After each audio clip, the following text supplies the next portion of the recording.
প্রিয় স্নেহের 2024 সালের নতুন বছরের নবম শ্রেণীর ছাত্রছাত্রী বন্ধুরা, আশা করি তোমার সবাই ভালো আছো। আজ আমরা যে বিষয়টি নিয়ে আলোচনা করব নবম শ্রেণীর থার্ড সামেটিভ অর্থাৎ ফাইনাল পরীক্ষার ইতিহাসের কোশ্চেন পেপার নিয়ে। দেখো সরাসরি স্ক্রিনে তোমরা নবম শ্রেণীর থার্ড সামেটিভ অর্থাৎ ফাইনাল পরীক্ষার ইতিহাসের কোশ্চেন পেপারটা দেখতে পাচ্ছ। ফুল মার্কস তোমাদের রয়েছে 90 আর সময় তোমাদের রয়েছে 3 ঘন্টা 15 মিনিট। প্রথমে তোমাদের রয়েছে বিভাগ ক, একে দাগে রয়েছে সঠিক উত্তর নির্বাচন করো যে কোনো 20টি, প্রতি প্রশ্নে মান 1 করে 1 × 20 = 20। ফ্রান্সের লবণ কর রূপে প্রচলিত ছিল উত্তর হবে গ্যাবেল। ফরাসি বিপ্লবের জনক কাকে বলে উত্তর হবে রুশোকে। সাম্য মৈত্রী স্বাধীনতার আদর্শ গড়ে ওঠে উত্তর হবে ফরাসি বিপ্লবে। নেপোলিয়ন প্রথমে কত বছরের জন্য কনসাল হিসেবে নিযুক্ত হন উত্তর হবে 10 বছর। কোড নেপোলিয়ন প্রবর্তন করেন উত্তর হবে নেপোলিয়ন।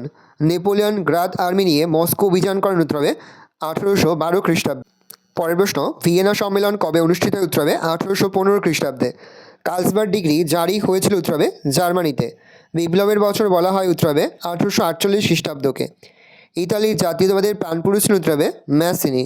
উড়ন্তম কুকি আবিষ্কার উত্তর হবে জনকে। ইউরোপে সবচেয়ে দেরিতে শিল্পায়ন শুরু হয়েছিল উত্তর হবে জার্মানিতে। সুয়েজ খাল প্রবাহিত হয়েছে উত্তর হবে মিশরের মধ্য দিয়ে। আধুনিক রাশিয়ার জনক কাকে বলে উত্তর হবে পিটার দ্য গ্রেটকে। এপ্রিল থিসের রচয়িতাকে উত্তর হবে লেনিন। প্রথম বিশ্বযুদ্ধ সংঘটিত উত্তর হবে 1914 খ্রিস্টাব্দে। ভার্সাই সন্ধি স্বাক্ষরিত হয়েছিল উত্তর হবে 1919 খ্রিস্টাব্দে। ন্যাশনালের প্রতীক চিহ্ন হলো উত্তর হবে স্বস্তিকা। প্রথম বিশ্বযুদ্ধের কত বছর পর দ্বিতীয় বিশ্বযুদ্ধ শুরু উত্তর হবে 20 বছর। মিউনিক চুক্তি দ্বারা হিটলার লাভ করেন উত্তর হবে সুদেতান। ডি ডে বা মুক্তি দিবস ধার্য হয়েছিল 1944 খ্রিস্টাব্দের 6 জুন। 14 নীতি ঘোষণা করেন উত্তর হবে উড্রো উইলসন। সম্মিলিত জাতিপুঞ্জের সনদের ধারার সংখ্যা ছিল উত্তর হবে 111টি। জাতিপুঞ্জের সদর দপ্তর অবস্থিত হবে নিউ ইয়র্কে। পরে তোমাদের হচ্ছে বিভাগ খ, নিম্নলিখিত প্রশ্নগুলির উত্তর দাও। প্রতিটি বিভাগ থেকে অন্তত একটি করে মোট 16টি প্রশ্নের উত্তর দিতে হয়। প্রশ্নের মান 1 করে 1 × 16 = 16। বিভাগ ক, একটি বাক্য উত্তর দাও। ফরাসি জাতীয় সভার নাম কী ছিল উত্তর হবে স্টেট জেনারেল। কোন দেশ উষ্ণ জলনীতি গ্রহণ করেছিল রাশিয়া। কোন সময়কে নব্য সাম্রাজ্যবাদের যুগ বলা হয়। 1870 থেকে 1914 খ্রিস্টাব্দ সময়কাল পর্যন্ত সময়কে নব্য সাম্রাজ্যবাদের যুগ বলা হয়। চার্চিস আন্দোলন শুরু হয়েছিল কোথায় উত্তর হবে ইংল্যান্ডে। বিভাগ খ, সত্য অথবা মিথ্যা লেখো। 1802 খ্রিস্টাব্দে ফ্রান্স ও রাশিয়ার মধ্যে অ্যামিয়েন্সের সন্ধি হয় উত্তর হবে ভুল, তাহলে মিথ্যা লিখব। তুর্কি ভাষায় বলকান শব্দের অর্থ নদী উত্তর হবে ঠিক, তাহলে সত্য লিখব। হিটলারের ন্যাশনালের মুখপাত্র ছিলেন পিপলস অবজারভার উত্তর হবে ঠিক, তাহলে আমরা সত্য লিখব। The workshop of the world বলা হয় ইংল্যান্ডকে উত্তর হবে ঠিক, সত্য লিখব। পরের বিভাগের কিছু স্তম্ভ মেলাও। ইংরেজ সেনাপতি হবে নেলসন। জাতিসংঘের প্রথম মহাসচিব হবে স্যার এইকড্রুম। ব্রিটিশ প্রধানমন্ত্রী হবে চেম্বারলেন। জাতিপুঞ্জের বর্তমান মহাসচিব হবে অ্যান্টোনিও গুটারেস। পরের বিভাগ ঘ, প্রদত্ত মানচিত্রে নিম্নলিখিত স্থানগুলি চিহ্নিত করো। অস্ট্রিয়ার রাজধানী ভিয়েনা, মরক্কো, ভারত দ্বিতীয় বিশ্বযুদ্ধকালে মিত্রশক্তিভুক্ত একটি দেশ। উপবিভাগ। পরের বিভাগ গ, নিম্নলিখিত বিবৃতিগুলির সঠিক ব্যাখ্যা নির্বাচন করো। প্রথম বিবৃতি, ফ্রান্স মিশরে সুয়েজ খাল খনন করেছিল উত্তর হবে গ নম্বর ব্যাখ্যাটি। সুয়েজ খালের মাধ্যমে প্রাচ্যের সঙ্গে যোগাযোগের সুবিধা হয়েছিল। পরের বিবৃতি, স্পেনের গৃহযুদ্ধে হিটলার ও মুসোলিনি জেনারেল ফ্রাঙ্কোকে সমর্থন করেন। সঠিক ব্যাখ্যা হবে খ নম্বর ব্যাখ্যাকেই। ফ্র্যাঙ্কোকে সমর্থন করে একনায়কতন্ত্রী শাসক জোটের শক্তি বাড়াতে চেয়েছিলেন। পরের বিবৃতি, দ্বিতীয় বিশ্বযুদ্ধের পর সোভিয়েত রাশি ওয়ারাস চুক্তি স্বাক্ষর করে। সঠিক ব্যাখ্যা হবে খ নম্বর ব্যাখ্যাটি। আমেরিকার সঙ্গে মিত্রতা করতে উদ্যোগ নেয়।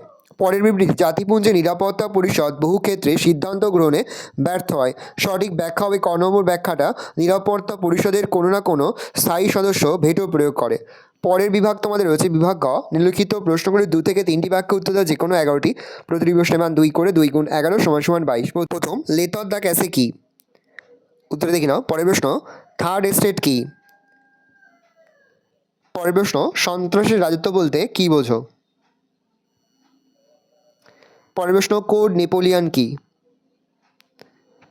পরের প্রশ্ন, কনফেডারেশন অফ দ্য রাইন কি, এর প্রতিষ্ঠাতা কে। উত্তর দেখে নাও। পরের প্রশ্ন, সম্মেলনের বিগ 4 বা 4 প্রধান কারা ছিলেন। উত্তর দেখে নাও। পরের প্রশ্ন, মেটারনিক কে ছিলেন।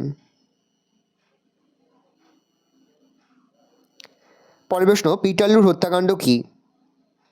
উত্তর দেখে নাও। কোনো উত্তর লিখতে বা বুঝতে যদি কোনো রকম অসুবিধা হয় তাহলে কিন্তু নির্দ্বিধায় কমেন্ট সেকশনে কমেন্ট করে জানাতে একদমই ভুলবে না। পরের প্রশ্ন, সুয়েজ খাল খননের গুরুত্ব কী। পরের প্রশ্ন, রক্তাক্ত রবিবার কী। পরের প্রশ্ন তোমাদের রয়েছে সেরাজোভো হত্যাকাণ্ড কী। পরের প্রশ্ন রোম বার্লিন টোকিও অক্ষ চুক্তি কী। পরের প্রশ্ন অপারেশন বারবারোসা কী।